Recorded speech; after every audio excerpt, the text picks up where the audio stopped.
Forget the papyrus scrolls. Forget the cool perfection of hieroglyphs etched in stone. Forget the still lives of kings in gold, arms crossed like eternal guardians. Because ancient Egypt wasn't a postcard. It wasn't smooth limestone and orderly dynasties. It was heat, dust, hunger, fear. It was a world where every breath was borrowed. This wasn't the realm of gods, not for most. For the millions who lived in the cracks between temples and tombs, Egypt was not a story of glory, it was a negotiation. A long, slow barter between life and death. With the Nile as both provider and executioner, and no one, not even the pharaoh, could forget the moonlit Nile glowing with mysticism. Instead, the feel of sand scratching against your ankles, settling into every crease of your body. Imagine the silence after sunset, not peaceful. This wasn't a civilization obsessed with death, not because they feared the end, but because survival itself was an act of devotion. And now the lamps are dim, the air is still, and the world outside your walls is gone. Let's begin. Under a sky the color of scorched parchment, the Nile shimmered like a vein of life, pulsing through the heart of a land that could not live without it. It did not glitter it. Some called it sacred, some just called it necessary. Because here, in the belly of the world, nothing lived without the river's consent. Crops, cattle, men, flood too high, and homes drowned in it. Flood too low, and bellies caved in from hunger. There were no guarantees, only waiting, and so, each year, they watched the water, in silence, with offerings, with hope, not because they were superstitious. They remembered the years the water didn't come, when children went quiet, when women chewed grass stalks and fathers vanished to find grain and didn't return. No one forgot the weight of an empty granary. So each summer, when the water rose and kissed the feet of the fields, they painted temples, they thanked gods, they breathed. It was backs bent under the sun until skin cracked. It was feet blistered from wading through silt and leeches. It was hands raw from lifting baskets, heavier than prayer. The pharaoh's face might have been carved into rock, but the bread on his table, that came from a boy who learned to hold a sickle before he learned to write his name. From a girl whose fingers were stained yellow from barley husks and calloused from grinding stone against stone. They didn't call themselves heroes, they called themselves tired, and when the harvest ended, there was no rest, only tax. Because the state came knocking not with swords but scribes in linen, recording every sheaf of grain with the precision of vultures counting bones. A fifth for the storehouses, a portion for the priests, the soldiers, the state, and then what was left? If anything, if they were lucky, it was never enough. Not really, but they took it, and they stored it, and they prayed no rats or rot would come too soon. And still life went on. Children were born. Women lit oil lamps and swept sand from clay floors, knowing it would be back by morning. Men told jokes about the overseers in voices. Wives pressed perfume cones to their skin on holy days, letting them melt slowly so the sweet scent of lotus could pretend to cover the sweat. It wasn't joyless. Because living in Egypt meant walking a line so thin it could be erased by wind. Step too far one way and the gods were offended. Too far the other end. So the people lived in balance. They obeyed because disobedience could echo. One missed tax, one broken rule, one whispered question about the sun god's silence, and suddenly someone was missing. The walls in Egypt remembered things. Whispers, names, crimes, even in mud brick. Memories stuck like blood. So people smiled. They bowed to statues with chipped noses. They sang songs about how lucky they were to be born in a land of order. And sometimes, when the Nile was full and the bread was soft and the taxes weren't due, they even believed it. But only sometimes. The rest of the time, they survived. Not because they had to, because they were good at it. There were no baths in ancient Egypt. Not like you're thinking. No steaming marble pools, no lavender-scented soaps, foaming in stone basins. Just water. It was obligation, but water came from the Nile, and that meant lifting. It meant walking barefoot across rough earth, with a jar balanced on your head, hoping no one spilled theirs before reaching the courtyard. Use natron. Rub your skin, dry off in the sun. Dress again in linen still stained from yesterday's labor. No scents, no softness, just function. Some families had a vessel in the courtyard. There were no locks, no privacy. You washed in front of others. Quietly, quickly, with your eyes down. To be dirty was shameful. To be unclean was dangerous. Because unclean meant spiritually impure. And in Egypt, impurity made the gods look away. And no one wanted that. But even so, the dirt clung. Sand found its way into everything. It coated your skin in fine dust, no matter how hard you scrubbed. Some tried to cheat the system. They oiled their skin olive. Others wore perfume, cones, wax, pyramids placed delicately on the head, melting slowly over hours to cover what the river couldn't rinse away. The wealthy had slaves to do the scrubbing. They lay in shade, while others knelt, most just washed, then worked again, then washed again if they could, because the body was a vessel, not a canvas, not something to display. It was something to maintain, to protect, especially for the afterlife. Yes, even in filth. And so they cleaned. They trimmed nails with sharpened flint. They plucked hair. They spit water 3 times before sacred rites. They cleansed their mouths with natron. They burned incense to purify their homes. They swept dust from thresholds, not because they were careless. The sun didn't rise in Egypt. It scorched mud walls until they cracked. It made sleeping during the day impossible. It made night a relief and a danger. Sweat pooled under tunics. Flies followed. Mosquitoes hummed songs of slow fever. And always there was thirst, but you couldn't drink it straight. Not safely. They fermented beer not just for joy, but for survival. The weak, cloudy drink was less dangerous than plain water. Even children drank it often with their morning bread. To have teeth in old age was rare.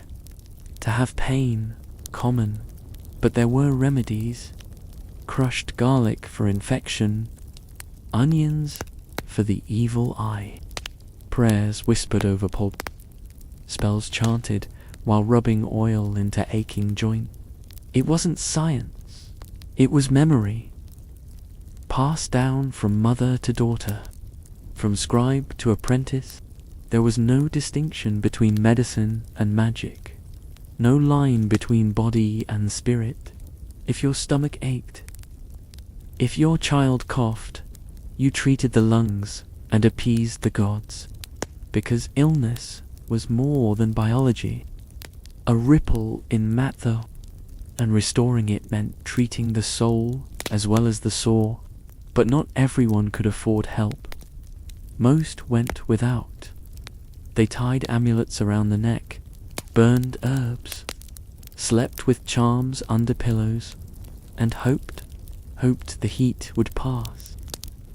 The cough would ease. The gods would forgive whatever offense had invited the fever in. And still they lived, not because they were strong, but because they had to. Because the Nile would rise again, because the children still laughed, because the bread still baked, even when the grain was low, because survival was not a blessing, it was a rhythm. You didn't have to enjoy it, you just had to keep up with it. And if you couldn't, the sand remembered, and the gods moved on. There was no word for weekend in ancient Egypt. Time did not belong to the people, it belonged to the fields, to the seasons, swelled over the banks like a slow exhale. It brought life-thick, black silt, ready to receive seed. But it also brought uncertainty, flood too high, too low, and famine crept in under the door. So people watched, waited, worked when they were told. There were no clocks, only rhythms. Sunrise meant wake, sunset meant not with alarm, but with hunger, the kind that creeps in quietly. The first meal was humble flatbread. For many, it was eaten on the go, chewed quickly, while tightening belts. There was no leisure in the morning, only motion. For men, for women, it meant weaving, grinding grain, hauling water, kneading dough until wrists ached. And for the unluckier, slavery in Egypt was not like what modern minds imagine. It wasn't always chains and whips. It was more subtle, more systemic. You could be born into it, or fall into it through debt. You cleaned. You built the pyramids that others took credit for. And still, the sun rose. It rose over temples, casting long shadows like fingers across the stone. It rose over markets noisy, fragrant, humming with barter. It rose over narrow streets, where children ran barefoot through dust that would one day be swept up and studied by strangers. And then it grew hotter. Midday was not a time to rest. Not for most. It was a time to endure. Men worked stripped to the waist. Women hunched over grinding stones, grinding flour from barley so rough it wore their teeth down, year by year, until even the young seemed old. There were no shoes, only sandals worn smooth and cracked by the relentless stone. Toes bled. You worked because it was what was expected. You endured because it was what was done. And hope was a private thing, not for sharing. The marketplace, vendors shouting in sing-song cadences, children darting between baskets of dates and garlands of garlic, cats sunning themselves on steps as if they ruled all they saw, which, in a way, they did. Egyptians loved their cat, not sentimentally, spiritually. Cats were protectors. mystics. Nor you, yes, but more importantly, and if one died, it was mourned, buried, honored. Animals were not pets in Egypt. They were participants. The ibis, each with a god's face carved behind their eyes. Even the flies were gods in a way. Annoying, ever present, buzzing in your ears during harvest. By late afternoon, the heat, not cooler, never truly cool, but the sun angled lower, casting gold across mud brick walls. Shadows lengthened, and for some, this was the hour of small joys. To braid a daughter's hair, exist. It didn't last. Evening brought its own demands. Dinner to cook, embers to stoke, rituals to perform. Incense was lit to honor household gods. Water was poured out as an offering to the dead. Doors were swept, floors brushed, children cleaned with rags dampened from a shared basin. There was no television, only conversation, stories, or silence. Some families sang, some stared at the fire and said nothing at all. But always there was watching. The walls were thin, and every house had eyes. What you did might be judged, because even in the smallest village, so gossip moved as fast as wind. Infidelity, a threat to the delicate fabric of community, but rebellion, quietly. A baker who took an extra loaf, a servant who hid a necklace. These were not protests. They were whispers of agency, flickers of self, in a system built to erase it. Night came, not with streetlights, on mats beside the hearth. If it was cold, with family, with strangers, with animals, privacy was rare, solitude even rarer. You dreamed of what you knew. Floods, sand, birds, gods. And when you woke the next day, sore, tired, maybe hungrier than before you rose, because everyone did, because that was life. Not beautiful, not poetic, just real. The Nile flowed. The dust returned, and the sun, cruel and golden, promised nothing but another chance to survive. Nightfall in ancient Egypt, the same land that cracked under the sun. The breeze, hot and slow during the day, picked up a whisper, a breath across the palms, and people, finally, were allowed to slow down. But they didn't stop. There were always things to do. After the last grain was ground, more yew. They oiled it with castor. Insects were persistent. So was the dry air. And grooming wasn't luxury. Men, too, had rituals. Sand scraped at the skin all day. So they washed arms, legs, face using bowls of water carried from the river and left to settle in cool clay jars.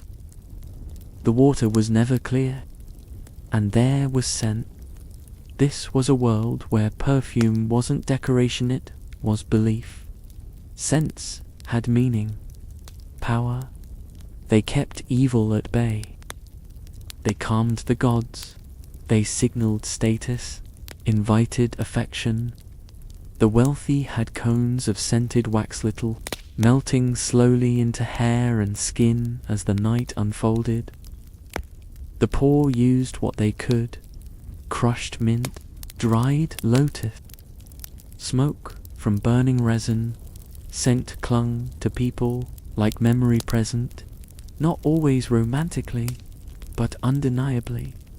Marriage was common, even for the poor, often arranged, often practical. Love poems have survived scratched onto potsherds, painted on tomb walls. They speak not of conquest, but of longing. A woman waiting at the door for her lover. In a world ruled by drought and grain, affection was a rebellion. And it wasn't just between couples. Parents loved their children fiercely. Not because childhood was idyllic, wasn't, but because survival was fragile. A baby could die from a fever. A boy could be trampled in a quarry. A girl could vanish into a house. Even the dead were loved. At night, families spoke to them softly. They poured water into the earth, left scraps of bread by doorways, not out of superstition, but loyalty. Death was not departure. It was movement. Your grandmother might still sit with you, in spirit, as you ground flour. Your brother might linger in the reeds, watching the river. The dead were always close. And in that closeness was comfort. Inside the house, rooms were shared. Families slept together on mats. The dark was when gods walked, when dreams revealed hidden things.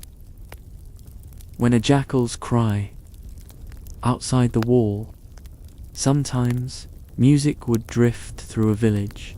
A flute, a drum, soft singing, not performance, just expression. A girl humming as she mended a tunic.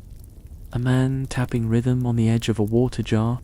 A boy trying to remember a song his mother sang. It didn't have to be perfect, just alive, and that was the core of it all. In ancient Egypt, the principle of rightness, of harmony, of doing what one should. Not because it was easy, but because it was necessary. To live justly, to treat others fairly, to speak gently, to honor the gods, the land, and the people who came before. That was success. They feared chaos more than pain, because chaos unraveled everything. Community, family, legacy. So they tried to keep it at bay with ritual, with respect, with quiet resilience, and through it all, they endured, not because they were stronger than us, but because they had to be. Because in a world where the river decided your fate, where gods could bless or punish, without notice, golden tombs beside mud brick homes, holy texts beside everyday scribbles, life and death braided so tightly you could barely tell them apart. And in this braided world, the ordinary person, the farmer, the potter, the mother, the servant carried something extraordinary, persistent. So when you imagine ancient Egypt, picture calloused hands holding a sleeping child. Picture feet in cracked sandals. Picture a bowl of lentils. That was Egypt. Not all stories begin in sunlight. Not the holy silence of temple sanctuaries, but the silence of early morning when the sky is still a bruise-colored hush, and the city hasn't remembered its name yet. This story begins in Thebes, not the Thebes of polished monuments and painted tombs, behind the walls of priests and noblemen, where the streets are narrow and the air smells of cooking fat and sun-baked limestone. There, in a small home tucked beside a crumbling alley, lived a scribe named Menet. Not famous, not powerful, just ordinary. But Menet, and now, all these centuries later, he was born to a potter-ess. They weren't poor, not in the desperate way, but they lived tight lives, careful lives, and then came a single stroke of luck. A distant cousin on his mother's side, married to a temple, there was an opening, a place for a boy in the house of life, not as a priest, as a scribe's apprentice. It was, in Egyptian terms, winning the lottery. Writing meant power. It meant access. It meant protection. Scribes were the ones who read the words of the gods, copied laws, calculated taxes, recorded marriages and births and deaths. To become one was to step sideways into a different world. Menet was 8. He couldn't read. He barely held a brush properly. But he had quiet in his bones, and that, he later said, was enough. So he went. The house of life wasn't a palace. It was a stone building wrapped around a courtyard, shaded by a sycamore tree and echoing with footsteps. Inside were shelves of scrolls, baskets of black and red ink, and walls covered in practice. He brought water for his teacher, cleaned brushes, held the legs of papyrus flat so they could be cut. Sometimes he got to grind pigmenta, little pile of soot or ochre mixed into gum with the back of a carved stick. Slowly, letters came. At first, the shapes were alien twisted birds and folded arms, coiled ropes and squatting men. But like all things repeated under pressure, it was devotion. You didn't scribble. You erased your mistakes so carefully. They vanished like sand in wind.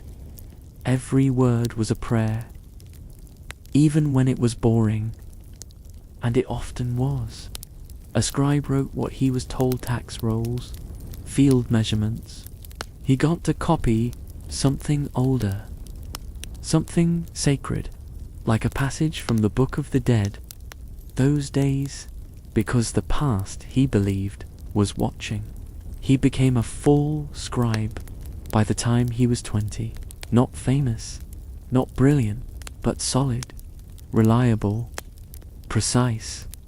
He wrote contracts for the temple, prepared prayers for burial linens, calculated the portions of grain due to each worker at the end of a harvest. A man who smelled of ink and wood smoke. He wore the same linen robe. He had a cat named Paya. He wrote stories, not for the gods, not for payment, for himself. One of them was found on a pot, a broken piece of an old jar, scrubbed clean and covered in his hand. It told the story of a baker's daughter who fell in love with a guard. She waited for him each night beside a date tree. He never came. The story wasn't finished. No one else, not even the pharaoh, could leave something undone and still call it sacred. But Menet didn't care for endings. He liked moments. The look in someone's eye before they speak. The sound of sandals brushing across a courtyard. And in a way, that's what Egypt was made of. Not monuments, not myths. Moments stitched together in heat and silence and dust. Menet died during the flooding season. There was no great procession. He was buried in a reed mat, outside the village walls. Someone knows who left a bowl of ink and a reed pen beside the grave, because maybe that's all a man like him ever wanted. Not immortality, just the tools Power in ancient Egypt did not wear a crown, it wore silence. And the closer you stood to the throne, behind the ceremonial processions, the royal decree, and the sun-drenched images carved into stone walls, there were lives tangled in rules no one dared question, not just the pharaohs, but those orbiting him, the attendants, the daughters, especially the daughters. Tonight, we look at one. Her name was not preserved. She who is adorned in the house of the king, favored one of the horizon. What we know of her is pieced together. A few scattered references in correspondence, a handful of letters in Akkadian, where a foreign king asks after the health of your radiant daughter, and a burial chamber that was begun but never used. She lived during the 18th dynasty, not Akhenaten. She would have been born into beauty-fine linens, servants, perfumes from Punt, but also expectations so tight they could bruise. From the age of 5, she would have been taught how to kneel, not just in prayer, but in presence. She would learn how to hold her gaze, how to listen without appearing to, how to walk slowly with grace, in sandals that blistered. Every movement mattered. A royal daughter, she was trained to symbolize, to be the calm center of a storm made of politics, inheritance, and foreign alliances. And if she was beautiful, truly beautiful, she was both a blessing and a risk. Because beauty invited attention, the palace was not a place of leisure. It was a place of watching, of veiled eyes behind carved screens, of whispers trailing through colonnades like smoke. The women in the royal quarters were many. Sisters, cousins, wives, daughters, concubines. Each had a rank, each knew it precisely. Our princess, if she did not hold the title of great wife, she was not married to the pharaoh, not yet. Instead, each morning she was dressed by attendants who called her Lotus in low voices. Her hair was combed with cedar oil, her arms dusted with crushed malachite, her robe fastened just tightly enough. She spent her days composing hymns, copying sacred texts, arranging floral offerings to Hathor. But mostly, she practiced waiting. She waited for her name to be chosen as a bride, waited to be sent to a foreign court, waited for the moon to rise before she could walk in the gardens and breathe air that wasn't laced with expectation. And one day, she waited for news that never came. A letter returned, unopened, a promised marriage postponed, a priest's nod, barely perceptible. That meant something had changed. No scandal, nothing.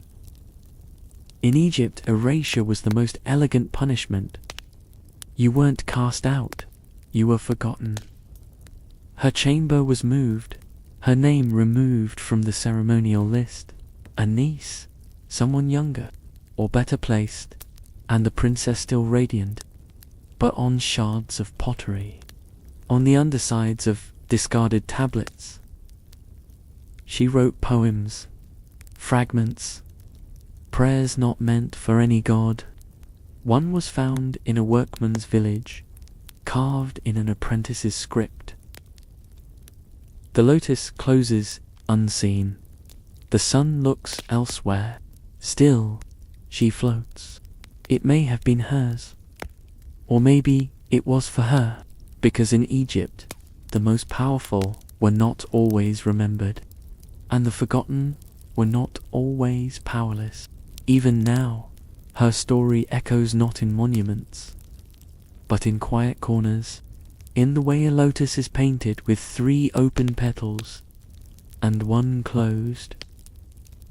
in the name of a star no longer used, in the missing chamber of a tomb that was never sealed. Some lives don't end with death, and sometimes silence is the loudest thing of all.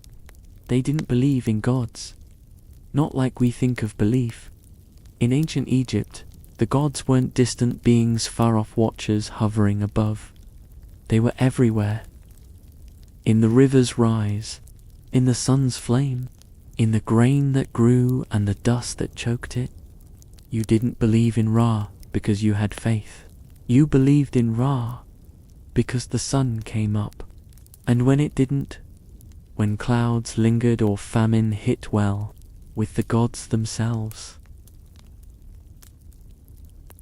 Egyptian mythology wasn't abstract. It wasn't a story you told your children to soothe them.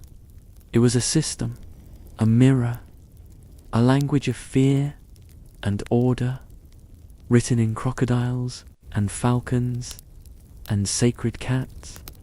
It explained why the river flooded and why you needed to rehearse for it your whole life. And the myths weren't simple. Osiris wasn't just the god of the dead. He was the first to die. And Isis, his wife, wasn't just a queen of magic. She was the first to grieve, the first to put a body back together, piece by piece, with tears and breath and spells whispered in desperation. This wasn't just divine romance. It was a blueprint. Because in Egypt, death was not a surprise. It was a destination. And if you wanted to get there with any hope of peace, you followed the myth like a map. The body had to be preserved, not because they feared rot. The soul split into parts couldn't return, unless the body still looked like home, not to cling to life, but to honor it. Because life was sacred, so sacred it had to be carefully let go. And then there was Matt. She didn't throw bolts or rage through the sky. She was balance, a feather on a scale, a concept so delicate it could shatter. With a lie, every person, king or potter, was judged in death. Their heart, taken from their chest, was weighed against Matt's feather, too heavy, and it was devoured by a waiting beast. So people lived with the scale in mind, not out of fear, out of duty.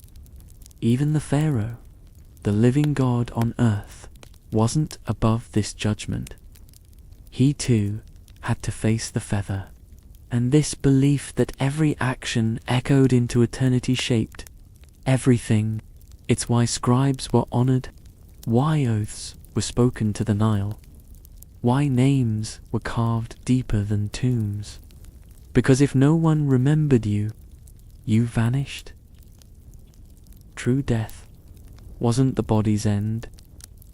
It was the silence that came after, the erasure. That's why priests chanted names of the dead each morning.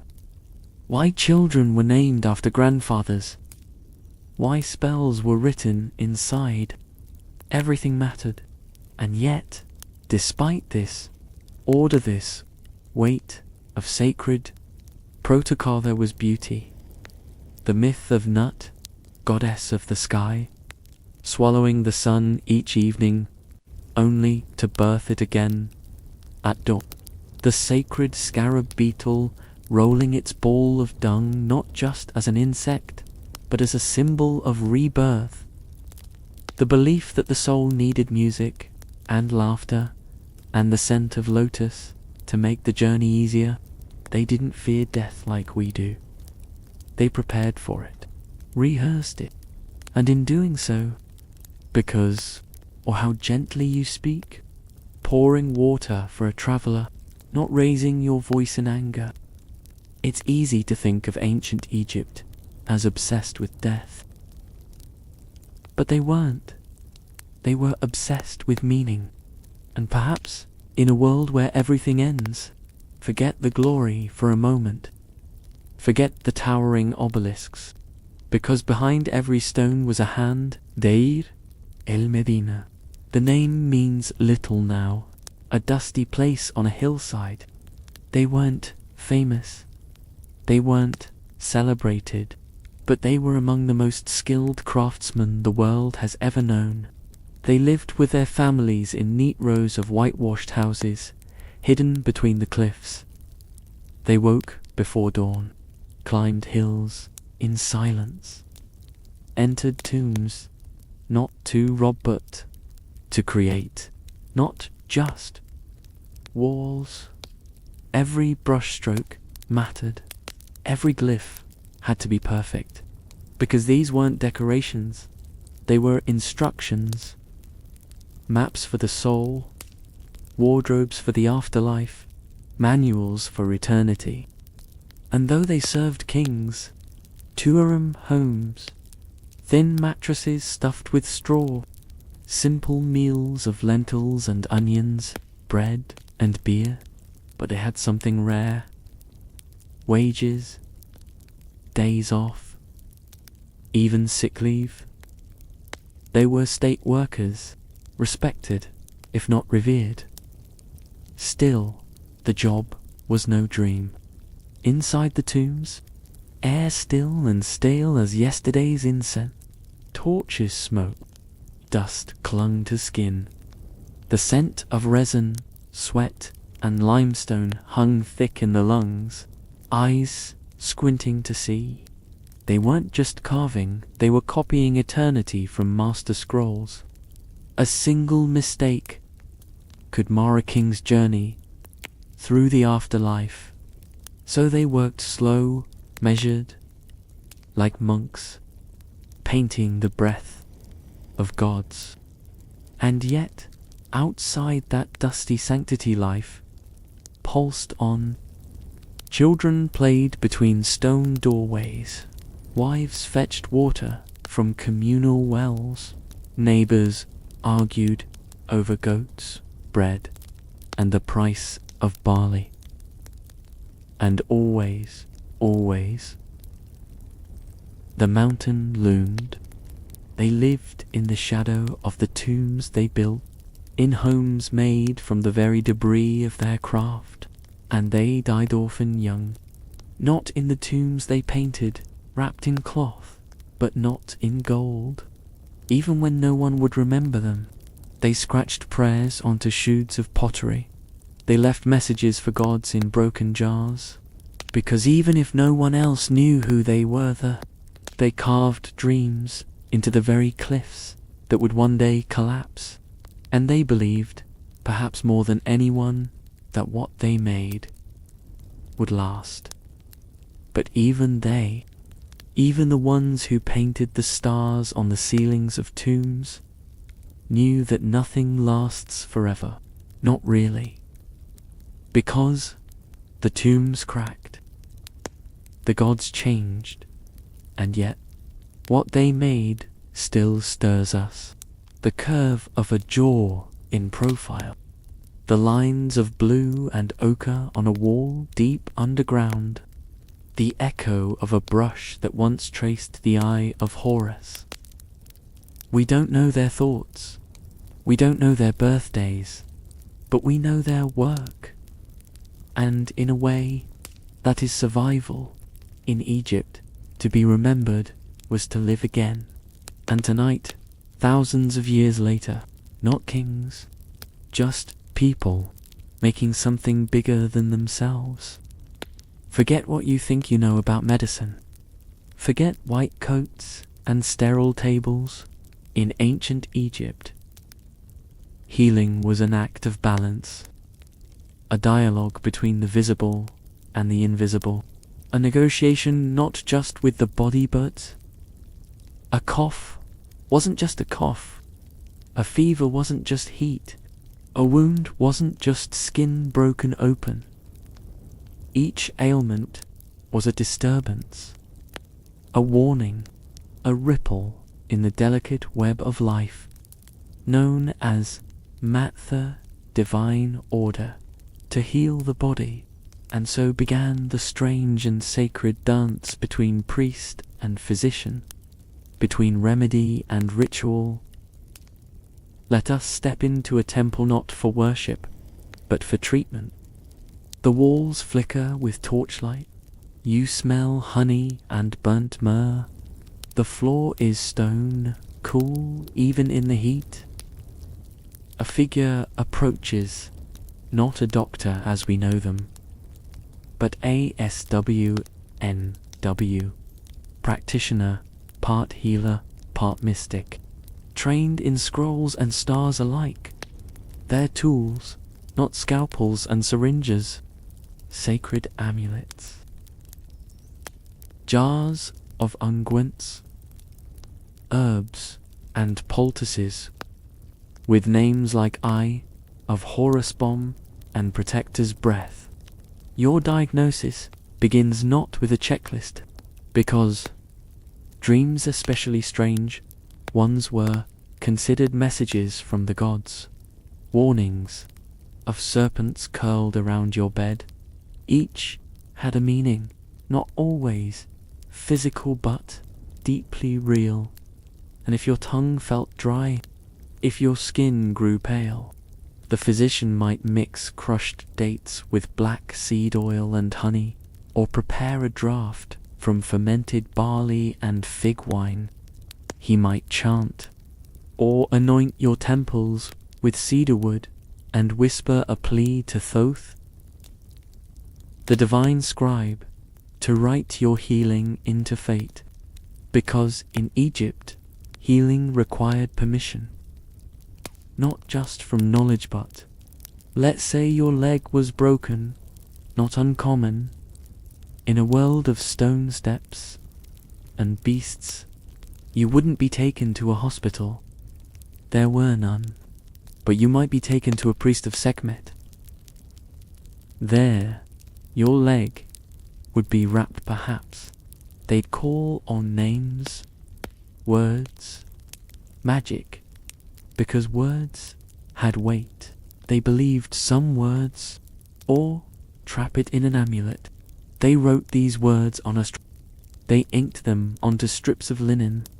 They even ground some into powders, but for them it was medicine, because alongside the prayer, these weren't wild guesses. The Ebers Papyrus, one of the oldest known medical documents, lists from dental infections to intestinal parasites, from burns to blindness. These people understood that honey could prevent infection, that garlic helped digestion, that crocodile dung. Well, not all their guesses were perfect, but many were rooted in hard-earned truth. And when those treatments failed, because in Egypt, death was not the end, and passages required preparation, that's when another kind of healer entered. The ritual of the body pulled moisture from skin, the kind of dry that only the desert knows, the kind of dry that could preserve, if done right, not just a body but a story. And this was the secret Egypt had mastered, because where other cultures saw death as an ending, Egypt saw it as administration, an eternal journey that required planning, budgeting, and precise paperwork. A life ended, yes, but a soul continued, and for that soul to make it to the field of reeds, that golden mirror image of life, where everything was perfect, and the beer never ran out, it had to travel far, through gates, past guardians, across rivers of fire and lakes of night. A difficult journey, and it needed a passport, a body, not just any body, a recognizable one, a body that remembered who it was. So the Egyptians created a process mummification, not out of morbid fascination. Let's step into the embalmer's chamber. No pyramids, no grandeur. The smell of resins and linen, stone tables, tools made not of gold but copper, obsidian. First, the body was washed, purified, water from the Nile, prayers whispered between each rinse. Then the work began. The embalmers weren't just workers. They were ritualists. Every step had a meaning. Every cut, every wrap, every word it was part of a sacred script. The brain removed gently through the nose. They didn't value it much. They thought thoughts came from the heart that stayed. It was the seat of the soul, the weighing stone in the final judgment. The organs, liver, lungs, intestines, stomach were removed and preserved in special jars, canopic jars, each labeled, sealed, and kept close. Then the body was stuffed, dried, buried in natrona kind of salt, pulled from dry lake. It drew out the moisture, slowly, day by day, until the skin hardened, until decay gave up. This drying could take over a month. And while it happened, they sang laments. They hired professional mourners, women who wept in rhythm, who tore their hair and scratched their cheeks. Sometimes they weren't even pretending, because this wasn't just the loss of a body, a voice at the table, a laugh in the morning, a pair of hands. When the drying was done, hundreds of feet of linen, wrapped in layers. Hands first, in between layers, amulets were tucked. Scarabs, ankhs, eyes of Horus, each with a spell, each with a wish, protection, strength, memory, and over the heart, the most important, etched with the plea that when the final judgment came, the heart would not betray its owner. Because betrayal was real. Let's talk about that judgment. Imagine the soul, freshly separated, standing in a chamber. Before it, Osiris, god of the dead. Beside him, Anubis, the jackal-headed guide, and in front of them a scale. On one side, the heart. On the other, a feather. Not just any feather. The feather of Mat. Truth, balance, order. If the heart was heavier than the feather, it would be devoured. The soul was free to enter paradise, to eat, dance, farm. That's why the body had to be right. The ritual had to be complete. The spells had to be said, because eternity wasn't guaranteed. It was earned. That's why tombs were stocked, not just with gold, but with food, tools, clothes, games, paintings, letters. Yes, letters. People wrote to the dead. Don't forget me. Protect our son. Tell the gods I was kind. They shifted. In Egypt, the dead, which is why so much care was taken. So much labor. Even if you were poor, you did your best. Maybe you couldn't afford full mummification. Maybe just a linen wrap and a simple jar. But you tried. You remembered. Because that was the final secret. To be remembered was to live again. Let that thought settle. Whispers in the tomb. Imagine walking into a tomb. Not a royal chamber, the air still, like the breath, has been held for thousands of years. The scent, faint and brittle. Dust. The walls around you are painted carefully. A man sits with his wife. They smile, stiffly, as if trying to hold on to joy across eternity. Beneath them, not of titles, but of offerings. Bread, beer, because in the next world, you needed the same things you did in this one, but more than food, more than gold, more than spells or statues. The one thing a tomb had to contain, above all else, a name written in ink, carved into stone, chanted by the living, because in Egypt, to lose your name was the greatest death. The body might rot, but if your name vanished, remembered it, you were erased, unmade. And so they wrote their names on everything: walls, coffins, amulets, scarabs, even combs and sandals. Anything that might survive the ages. Anything that might carry a whisper of who they were into the future. You might think this fear belonged only to the poor, to those without pyramids or priests. But no. Even the pharaohs feared the silence. They built monuments, not just as tombs but as amplifiers, giant stone speakers for their identity. Here lies Ramses. The walls shout, son of gods, lord of war, builder of cities. Remember him. But time doesn't listen forever. We've found tombs with names chiseled out, scratched away, deliberately. Why? Because erasing a name was an act of war?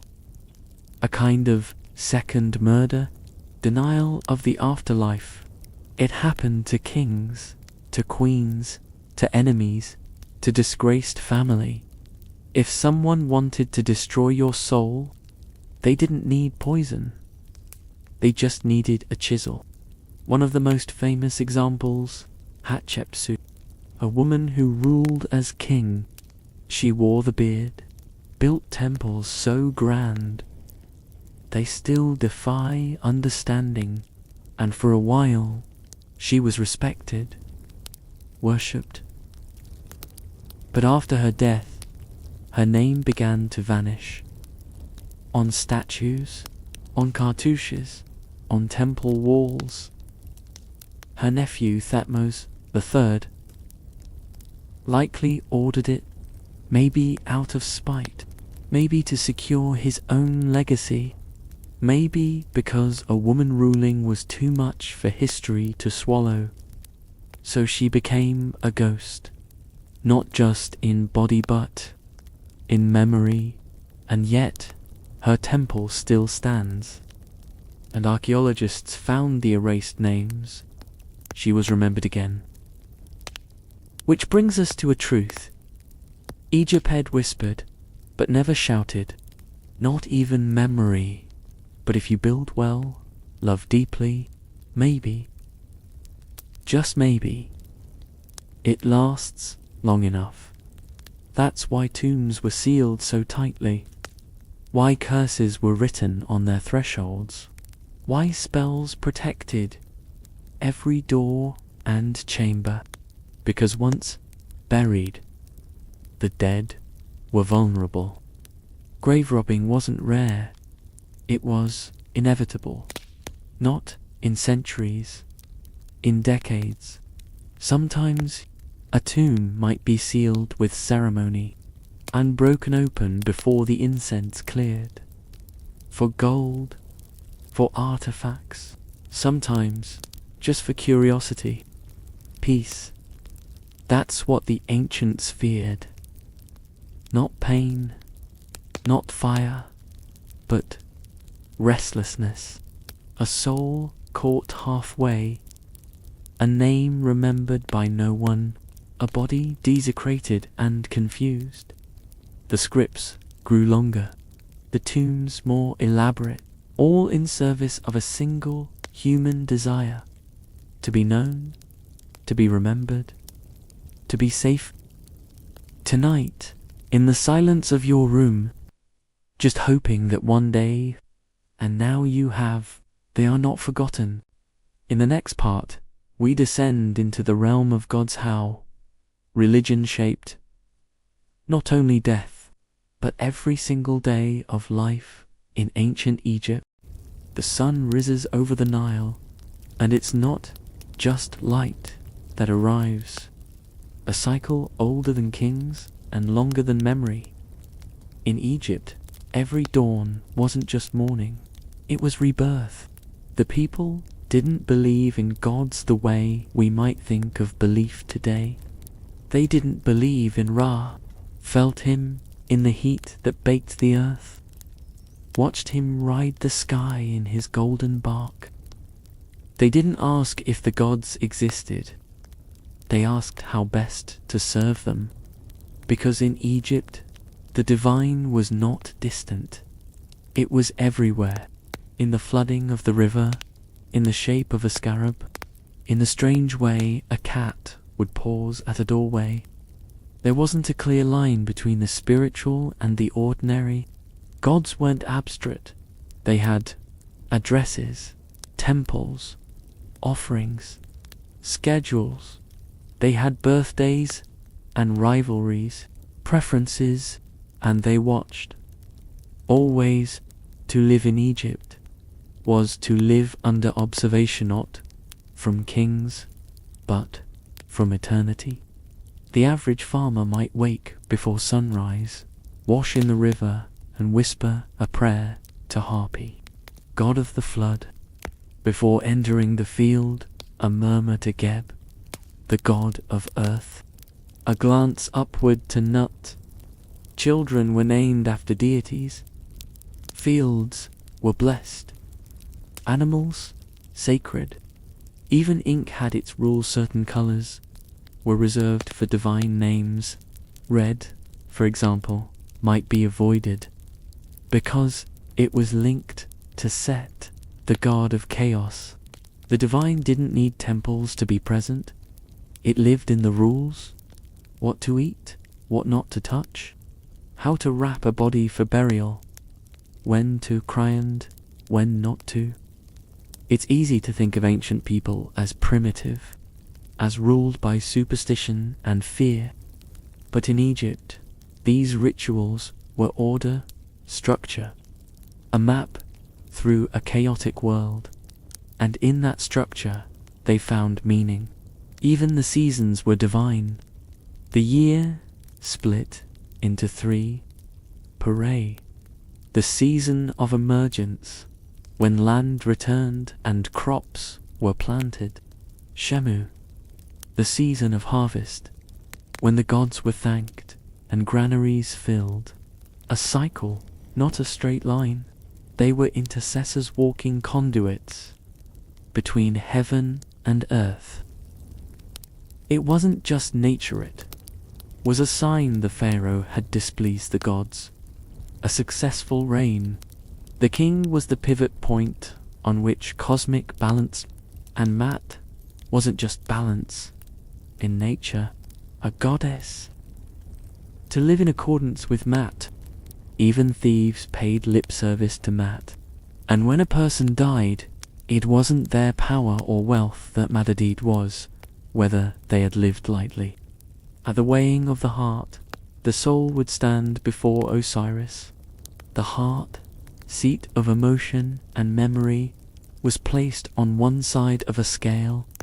On the other side, the feather of Mat, too heavy with regret, with cruelty, forgotten. But if it balanced, if it was light, the soul passed on. 2 fields of reeds, where the Nile never dried, and the bread never grew stale. All of life, then, was a kind of preparation, a dance with the divine, a long apprenticeship in being a decent soul. The gods were not immune to the human touch. Statues were bathed. Priests spoke of them with awe, but also familiarity. In the temple of Karnak, hundreds of feet of stone told the story of gods and kings. But in the corner of a shrine, a small, almost invisible graffiti. Not vandalism, remembrance. A worker, perhaps reminding the gods that he, too, existed, because that was Egypt's quiet truth.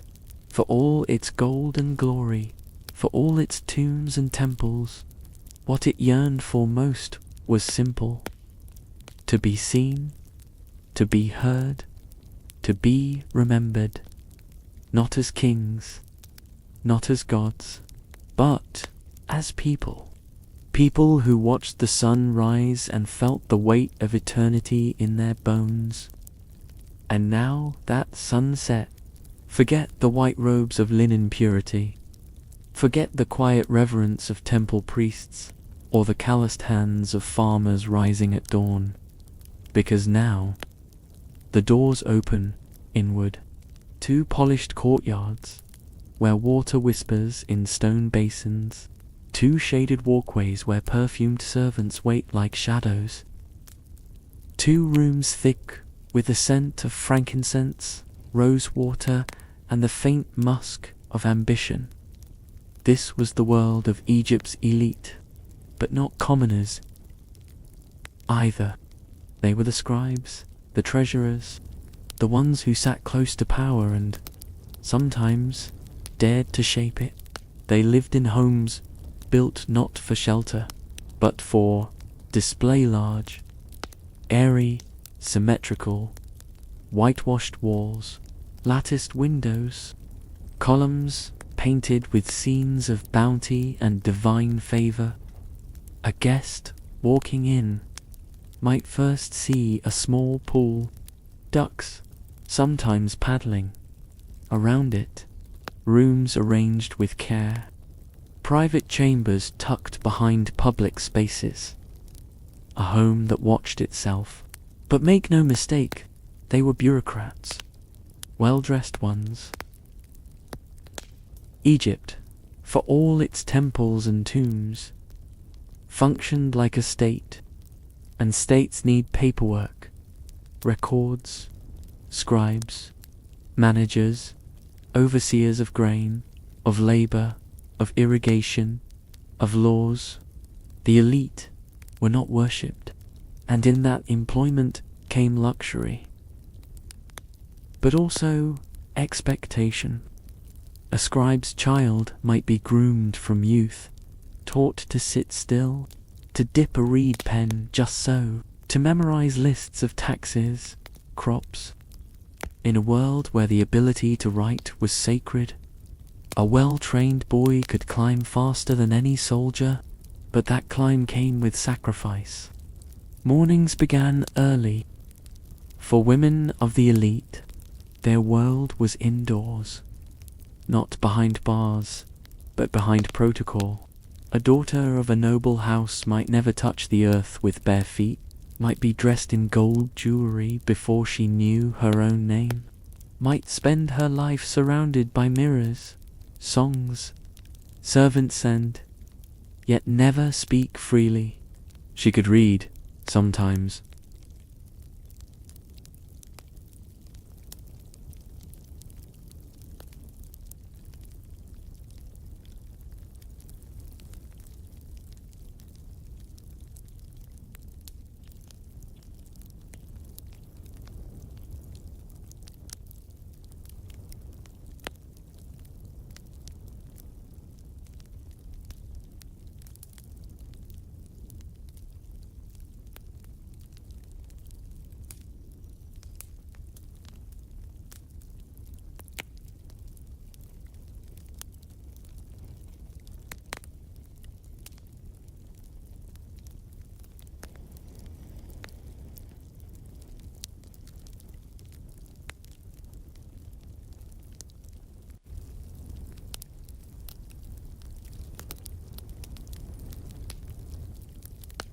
Tend to incense and gods, but her future was spoken for long before she was.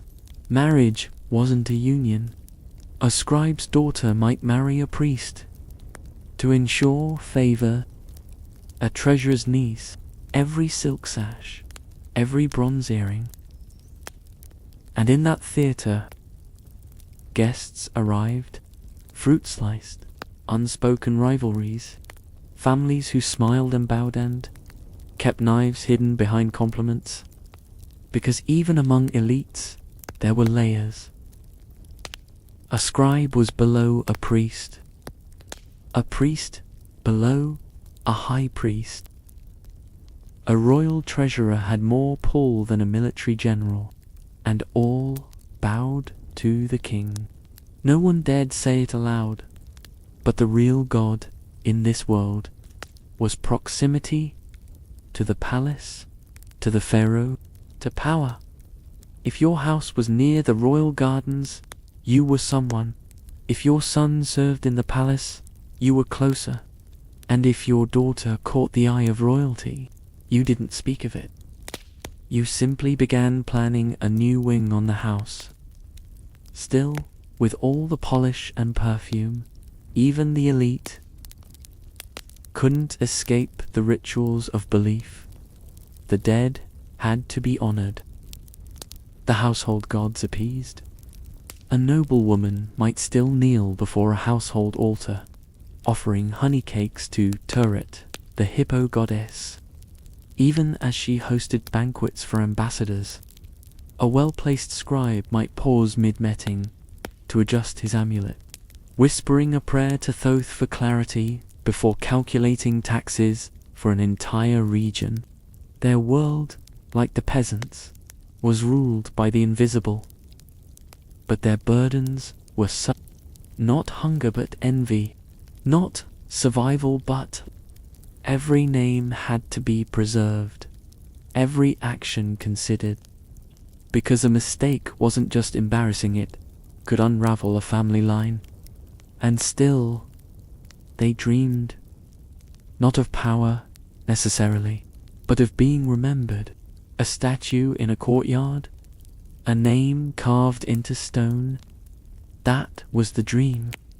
And in that, noble or not, they were no different than the builders, the farmers, the children splashing in the Nile.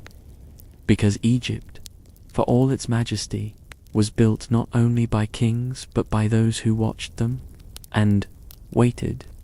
Life inside the palace itself. Step through the outer gates. They read taller than you. Expect massive slabs of stone painted with protective symbols and scenes of the king, offering incense to the gods. The doors don't creak, they thud. Not the kind of silence that soothes, the kind that watches. Every column, every guard, not of marble and jewels like later kings of Europe. No, the Egyptian royal residence was something else.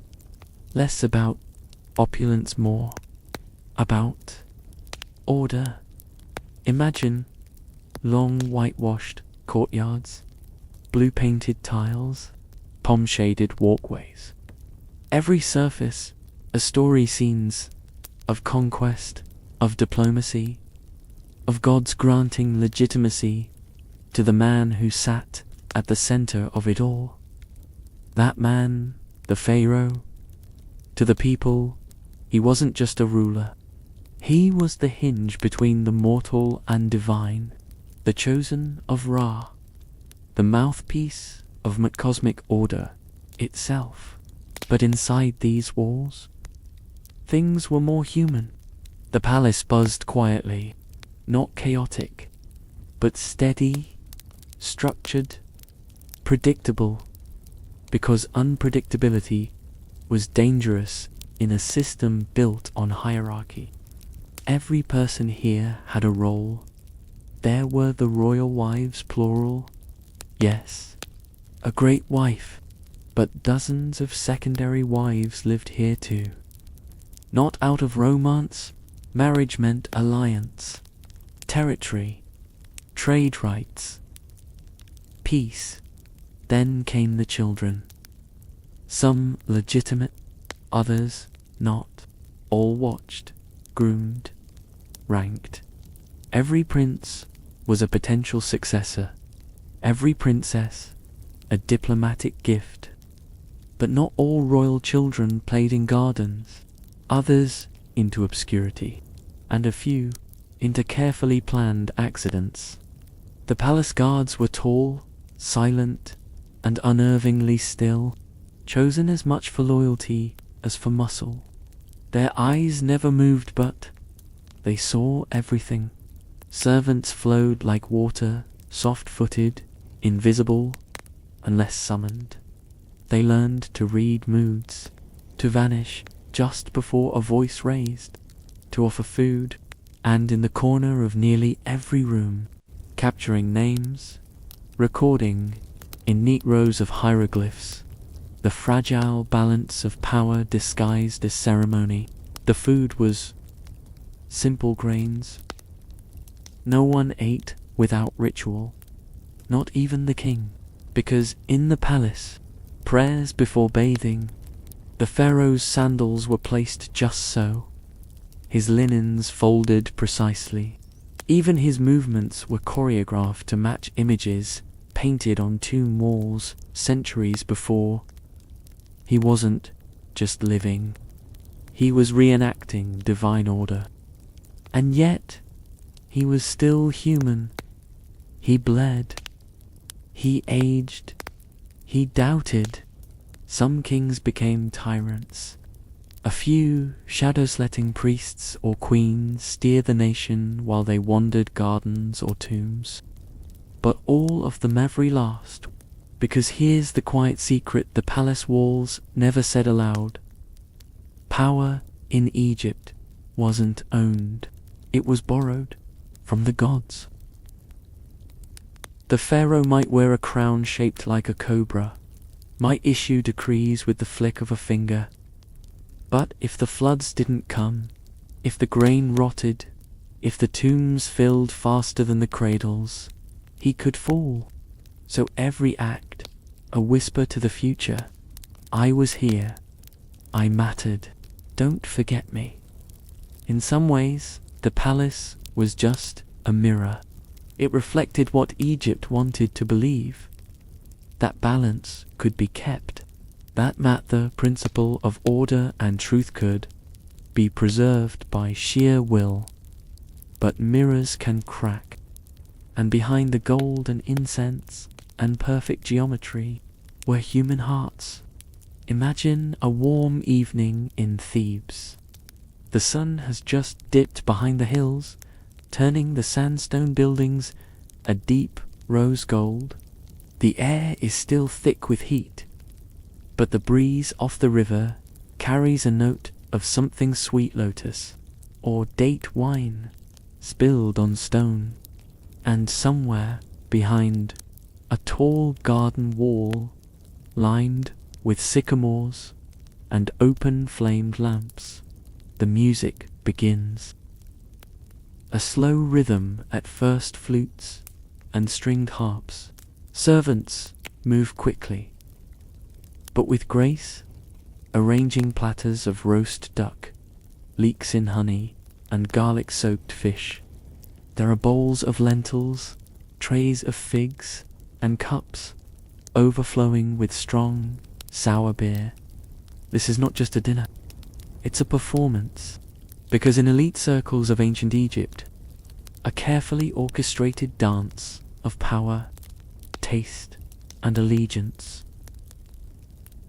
Who sat closest to the host, who arrived fashionably late with just enough arrogance to pull it off, who wore the newest linen cut in foreign style, and who still dressed like it was 3 dynasties ago. These weren't trivial details. They were code. To survive in noble circles, you needed fluency in fashion, and the fine art of knowing when to laugh at someone's joke and when to pretend it never landed. Because one mistake, one poorly timed glance, one careless word whispered a little too loudly, and suddenly you were no longer interesting. You were a liability. In a culture so obsessed with decorum, flattery became survival. Noblemen praised one another's family line, tomb, location, imported lapis. They boasted about their proximity to the king while pretending not to care at all. A gift of oil-scented linen, they were masters of balance. Painted eyes, delicately layered linen dresses, gold jewelry in the shapes of gods and scarabs.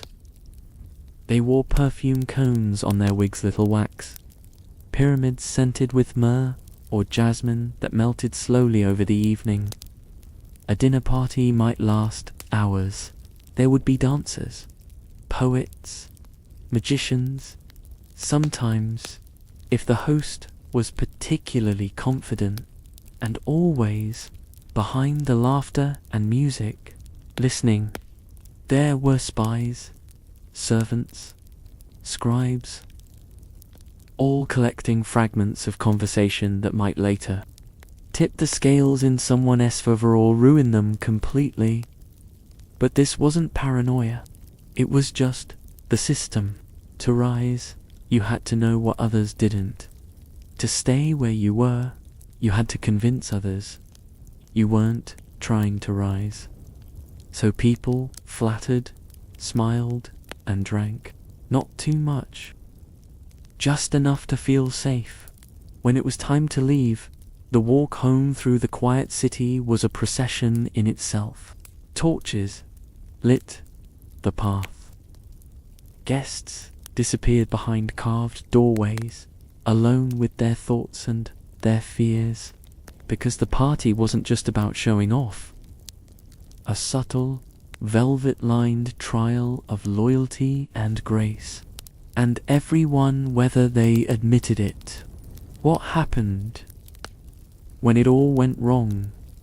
For all its marble columns, painted ceilings, ancient Egyptian elite society was a glass house, beautiful, intricate, and dangerously fragile. And when it cracked, it shattered, quietly, elegantly, with barely a ripple on the surface until you were already drowning. Let's say you were part of that world, a noble, a priest. Your sandals kissed palace tiles. Your name was inked in court ledgers. You were someone. But then, something changed. Perhaps you backed the wrong prince in a succession. Perhaps your estate was late in delivering grain. Perhaps your household whispered too freely, too confidently, and someone listened. It didn't take a scandal, just a rumor that you had spoken out of turn, that a priest of Ammon saw you give a strange offering at the wrong temple. You wouldn't be arrested in the street. No, that would be messy, and you would go. Because not going was worse. You'd arrive in clean linen and sit if offered a seat. The questions would be, surely you recall the pharaoh's preference on this matter. Perhaps you misunderstood the terms of the temple gift. You'd answer carefully, and you'd realize, too late, that the answers didn't matter. The decision had already been made. If you were lucky, your land was reassigned, your children sent to a lesser priesthood, your name quietly removed from records. No public trial, no execution, just vanishing. You'd live, perhaps, but as a ghost. Your friends would forget how to pronounce your name. Your servants would regret that the house had been reassigned. The scribes would stop recording your titles. And in Egypt, not being written down was worse than death. To not be inscribed on tombs, to not have your voice recorded in stone, to not exist in the stories left behind. That was the final punishment, because legacy was everything. But names, unless, of course, they were erased. Egyptians had a word for this. Damnatio, memoria not. Just death. But the destruction of memory, your statues would be recarved. your name chipped out of stone, your children forbidden to mourn you. And it worked. We've found tombs with entire names hacked away, paintings with faces scratched into silence, titles carefully reworded. To us, those are mysteries. To them, they were warnings. Because behind every golden mask, behind every carved pharaoh's jaw a flicker of doubt, even kings knew. The higher you rose, look no further than Akhenaten, heretic pharaoh. He changed everything. The religion, the capital, the very face of God. And after his death, they buried him in shame, shoved his memory into a dark corner, and sealed the door. It didn't matter that he'd ruled with vision, that he built palaces, that he tried to reshape the cosmos. He stopped dancing to the music of the court. It always plays on. The secrets beneath the sand forget the pyramids, just for a moment. Forget the polished grandeur, the gold-tipped peaks, the carefully aligned geometry that still dazzles satellite imagery. Forget the tourists, the souvenir sellers, the drone footage swooping overhead. Because under all of it, beneath the heat and the time and the silence, Egypt. You see, for every tomb uncovered, there are dozens, maybe hundreds still hidden. Not all were built for kings. Not all held treasures of lapis. Some were modest, small, tucked into hillsides, carved into forgotten cliffs, the kind you could walk past 100 times without noticing. And that's exactly how they wanted it. Because ancient Egypt's greatest secret wasn't the pyramid, it was how much they hid, right in plain sight. Let's start with Deir el-Medina. Place few people know by name, but one that quietly tells more truth than 1,000 temples. It wasn't a city of nobles or warriors. A walled, tight-knit community, and scribes who built the tombs of the Valley of the Kings, the very hands that etched eternity into rock, lived there, and they left things behind. But letters, jokes, grocery lists, bits of gossip scrawled in shorthand on flakes of limestone called us. And through these fragments, unassuming, we glimpse something rare. Daily life, not written by the powerful, but by the people just skilled enough to be remembered. One note found under a collapsed doorway complains about a neighbor's pig. Another records a work absence because of a hangover. There are love poems. These weren't the pharaoh's words, they were everyone else's. And they remind us that Egypt wasn't just monuments and gods. It was cracked sandals and lentil stew and children with runny noses. But even in these humble villages, because Deir el-Medina's workers weren't ordinary laborers, they had access to the deepest, darkest places in the kingdom, the royal tombs, and over time, some took advantage. We have records official, complaints about missing valuables, tombs mysteriously disturbed, false floors discovered decades later with signs of hurried looting. Who could have done it? Only those who knew the blueprints.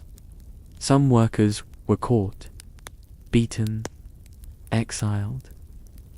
Others, we suspect, got away with it, buried their stolen goods, left clues etched in code into cliffside graffiti. There's even a theory that an entire generation of stolen artifacts, amulets, sacred tools was quietly funneled out of royal tombs and into the black market of antiquity. Imagine that. The men who built the homes of gods also learned how to steal from them. They worked in crushing heat, in darkness, lit only by flickering oil. They carved images of immortality for kings who'd never know their names. They watched their own families struggle, even as they gilded the walls of those who ruled. A few broken rules, a quiet theft. It wasn't greed, it was survival, and maybe a little revenge. Of course, these stories weren't meant to be told, but Egypt is a land that never forgets. Its deserts preserve everything, and over the centuries, the sand shifted, wind and tombs once sealed were opened by time and by accident. The tombs time forgot. Not all secrets are hidden. Some are simply ignored. In the grand theatre of Egypt's places the history books. Dooms that weren't grand enough. Lives that weren't noble enough. But under centuries of silence, these forgotten corners hold truths more human than any royal decree. Let's return to the west bank of Thebes, away from the honeycomb tunnels carved for Seti. Let's walk instead into the small, sloping hills of Kurna. Crumbling mud brick houses sit atop what, for centuries, have been unofficial treasure vaults occupied by farmers, thieves, and sometimes both. Here, archaeologists occasionally stumble upon the unexpected. A limestone shaft under someone's kitchen, an ancient wall used. These are not the tombs that history remembered, but they are the tombs where history lived. Take tomb TT320, for example. In 1881, a long, steep shaft led down into darkness, and what lay inside? Not just any royals, great kings. Ramses II, Seti, Thutmose III. All reburied in secret by ancient priests. Why? Because even in ancient times, grave robbery was rampant, and priests, desperate to preserve the royal dead, wrapped new linen and laid body after body together in what was, essentially, an ancient safe house. It worked for a while, but eventually, as with all things in Egypt, the sand revealed the truth.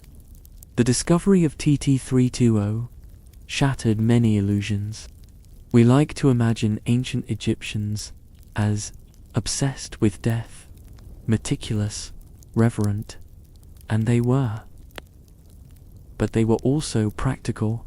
When the system broke down, when famine and civil unrest took over, even the most sacred institutions had to improvise.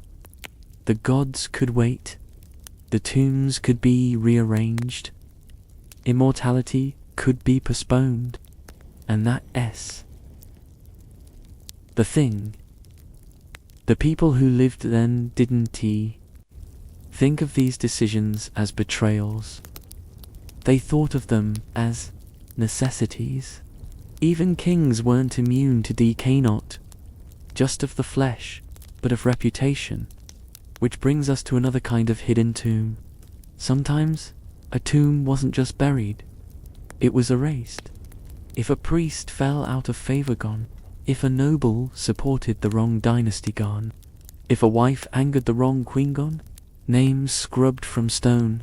Bodies relocated to more appropriate settings, often anonymous mass graves. And yet, traces remain. Hieroglyphs, footprints in construction dust, scents of embalming resin embedded in the rock. Because Egypt doesn't forget, even when it tries to. Modern archaeologists are still decoding these shadows, using infrared to detect walls beneath walls, listening to faint echoes through radar that bounce differently where the earth has been disturbed. And what they're finding isn't always beautiful. There are tombs full of broken statues ritually smashed, as if to destroy the soul of the person they once depicted. There are signs of hurried burials, bodies wrapped in torn linens, skulls crushed, hands removed, faces defaced, as if the dead were still dangerous and needed to be silenced. Because in Egypt, your name wasn't just a label, it was your soul. To destroy it was to end you completely.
A reminder that even in a world obsessed with eternity, not everyone had the luxury to demand it, but even the poor found ways to etch themselves into the afterlife.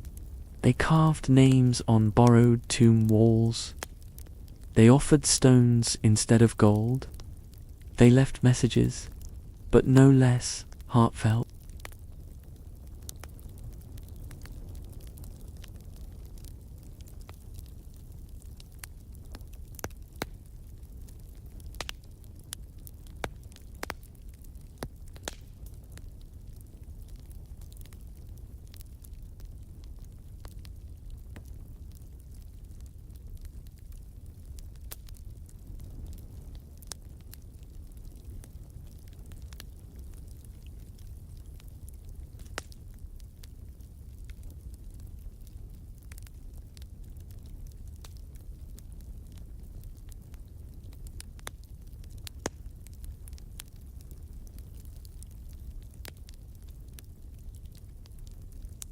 And finally, years later, a new inscription. It's a downgrade, to be sure, but also a second chance. In Egypt, a new ruler came, and what was once punished was quietly forgiven. We see this in the strange case of Queen Hatshepsut. Her temples were mighty. She built obelisks,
The sun sets slowly over the Nile, not with drama but the kind of descent that doesn't announce itself, but quietly erases, shadow by shadow, until all that's left is the afterglow. And as we stand here, on the edge of one of humanity's oldest civilizations, a question lingers. How much do we really know about ancient Egypt? It's easy to think we know everything. Pyramids mapped.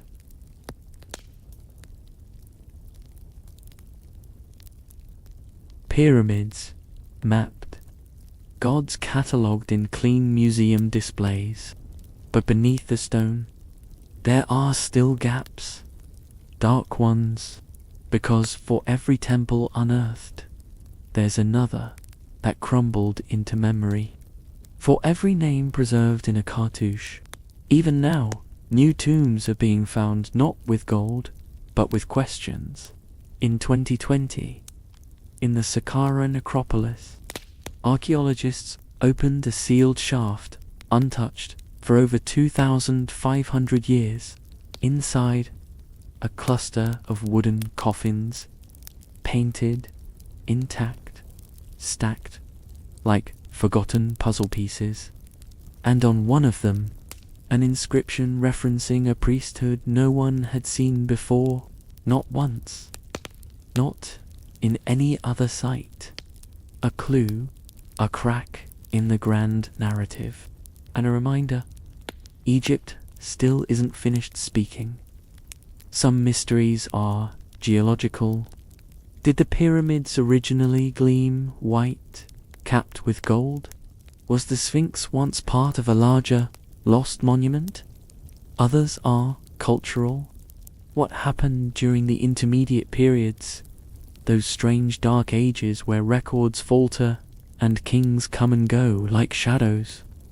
Why did some gods like Aten rise suddenly, then vanish just as fast? A sealed tomb in the Valley of the Kings, a skeleton found in a worker's hut, an amulet shaped like an unknown animal, neither cat, nor jackal, nor bird. Each of these is a question, not just about facts, but about lives, because Egypt wasn't just a land of kings and conquerors, it was a land of bakers. And for all our knowledge, we've barely scratched the surface. Sometimes, literally, there are entire temples buried beneath.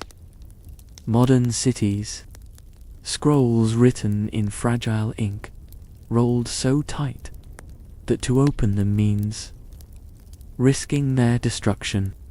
Technology helps. Infrared scanning, 3D reconstruction. But even with machines that see through stone, some answers refuse to come easily.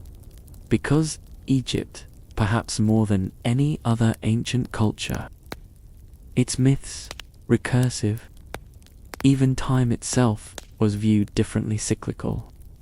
To live was to echo. So maybe it's fitting that our questions circle too, that the more we learn, the more we sense the shape of what we don't, and maybe that's the point. Because Egypt doesn't exist to give us answers. It exists to remind us what questions feel like, to stand before something older than time, something made by hands, now dust, and to wonder, how did they move the stones? Why bury a man with 20 scarabs, but no name? These aren't just archaeological puzzles. They're echoes of pride, of fear, of love so deep, someone shaped eternity around it. So tonight,